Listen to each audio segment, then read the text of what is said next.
Israel, Hamas మధ్య యుద్ధాన్ని ఆపడానికి, గాజాలో శాంతి నెలకొల్పడానికి ట్రంప్ తీసుకొచ్చినటువంటి 21 సూత్రాల ప్రతిపాదన ఏదైతే ఉందో ఆ ప్రతిపాదన గురించి ఈజిప్ట్లో మీటింగ్ అయితే ఏర్పాటు చేశారు. ఈ యొక్క సమావేశానికి అమెరికా నుంచి ప్రత్యేక రాయబారి వెట్కాఫ్, ఖతర్ విదేశాంగ మంత్రి షేక్ మహమ్మద్ వీలైతే పాల్గొననున్నారు. ఏం జరుగుతోంది, ఇక్కడ సమస్యకు పరిష్కారం దొరుకుతుందా లేదా, ఇజ్రాయెల్ యొక్క డిమాండ్లు ఏంటి?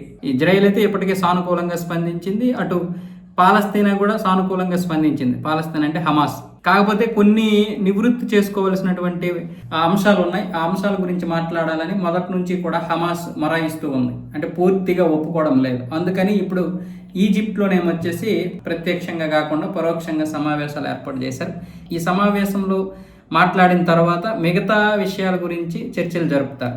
ఏం చేయాలి, ఏం చేయకూడదు అనేది. మొత్తానికైతే హమాస్ అయితే ఈ యొక్క దీనికి ఒప్పుకుంది. కాకపోతే తన యొక్క అంశాల గురించి మాట్లాడాలి. నిరాయుధాయులుగా మేము ఉండలేం, నిరాయుధులుగా ఉండలేమంటే ఆయుధాలు విడిచిపెట్టి ఉండలేం.